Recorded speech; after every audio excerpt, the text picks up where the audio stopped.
Okay, so for the first question,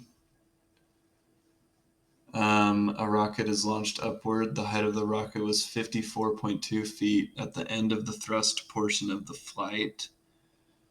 The rocket landed 10.4 seconds later, and then it fell freely to the ground after reaching its maximum height. And we need to find the speed of the rocket at the end of the thrust flight.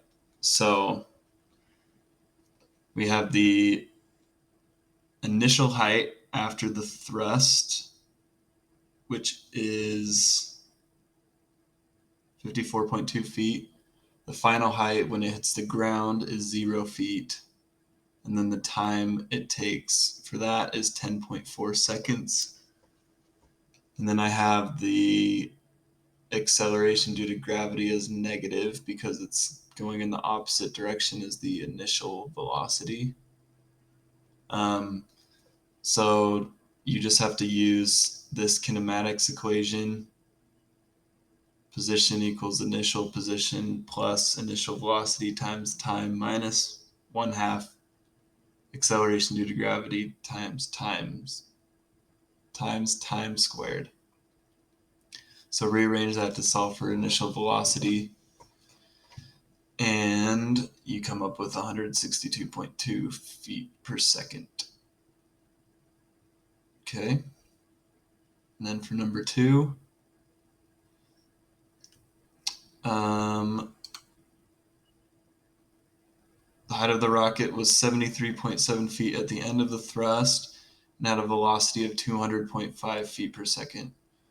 Okay, so for this one, initial height 73.7 feet, initial velocity 200.5 feet per second. And the final velocity will be 0 when it hits the peak. When it hits its maximum height, the speed will be 0. Gravity again. So since there's no time involved with this one, we can use this equation, this other kinematics equation. Final velocity squared equals initial velocity squared plus 2 times the acceleration times the change in height. So rearrange that to find the final height and plug in our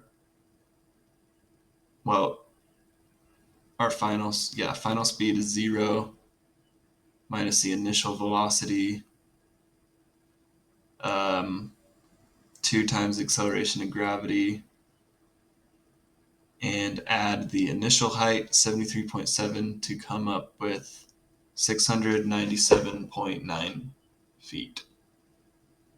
Thank you.